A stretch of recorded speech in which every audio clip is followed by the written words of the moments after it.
Daydreaming with Keats, A Philosopher Poet's Tale Part 4.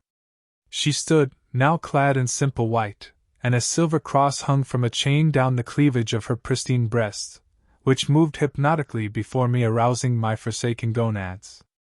I wavered for seconds uncounted, taking in her words and sexual allure with the same lingering desire and suspicion.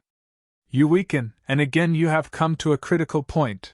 She now wore a different dress, and my desire for her was, seemingly, not the same. She was right.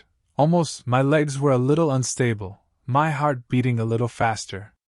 But again I saw it was not her that I saw, but an idealized imagining, as I possessed her, and she possessed me. And I saw that this was an eternity as empty as her heart. As empty as these gods who I had encountered. She stood speaking more words, but I heard them not, for the sky was now shining above and the wind rustled in my hair. These were the breaths of my living imagination, nurtured in the womb of my warmly safe dreams, and released into the life of daily man by poetry and the stars.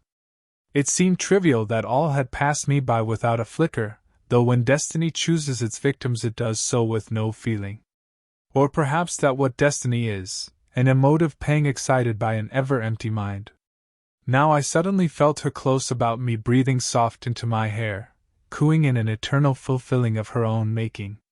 For now I realized that control was slipping inevitably from me, the way that would be followed, a route to my own dream that was not my dream.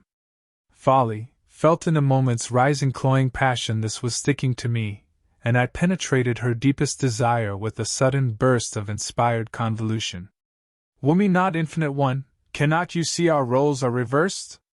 She slid to the floor, gazing into my eyes with an all too ephemeral pain gradually glazing her eyes. Tears fell on my feet and washed them of all sin, of all finity. And I felt guilt no more, but a rush of meaning ensued by the emptiness of total knowledge. There was nothing left for me in this place, there was no place for me in this nothingness. The total annihilation of purpose was about me, and my being floated in the realms of nowhere, my only connection with the living world, despair. Gradually acceptance of the sad finiteness of me overcame agony, and produced a calm reflective feeling, through which I connected myself to nothing. But with a strange joy I now performed, aware that Moneta was a part of my existence as much as the emptiness that surrounded me. So I bathed in the boundless medium of naught, and came again to the originator of this dream. Moneta touched my arm, I awoke as if reborn, an eternity of elation burning within me. We stood now in a cave where at first I could perceive nothing, then gradually a sound of whispered conversation came to me. There were many voices speaking, not at once, but in turn, discussing a matter obviously often discussed before, for each spoke with a rehearsed tenor in their bruised voices. They were people used to making decisions, these strangely clad creatures. They wore wool-woven, magically closely woven cloth, as a kind of overgarment. Underneath I saw, at the neck, only the lighter color of cotton, around which was wrapped a silken cravat. They all wore this ritualistic, shadowy raiment, and they intoned words softly and assertively that widened and gained physicality. I determined to follow these words as they slowly formed, and turned to Moneta, and gestured at the departing words becoming world. Let me see these things, for they are truly magical.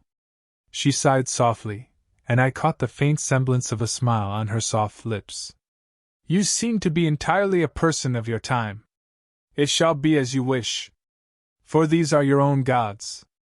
And they in reality have as much substance as Saturn, who you saw through in your timeless arrogance. I looked at her quizzically, and in spite of the threat contained in her words, I followed the words by holding her hand. We came to a large modern city. And here the words of these ones arrived, and they became huge buildings, full of people and money. These edifices glistened in the afternoon sunlight. The roads that ran between the buildings had also formed from the words, as did the teeming traffic, constructed of bits of earth, wind, and sun. There was this in each of the objects. The sun, it reflected its own glory, and a huge beauty was revealed. I clutched Monetta's hand and turned to smile at her as I saw the magnificence of all that surrounded me. She felt the glory of the moment also. "There is nothing for you here," she whispered. And with these words I saw the decay that was creeping through all of this magical beauty. There was sadness and emptiness in all the buildings, some of which were gradually becoming old and decrepit, as did the people who had existed within these things. He saw death and drudgery at every turn. The words that had floated from upon high were actually worse than Saturn's. For these words flowed from the mouths of a conscious, aware destruction.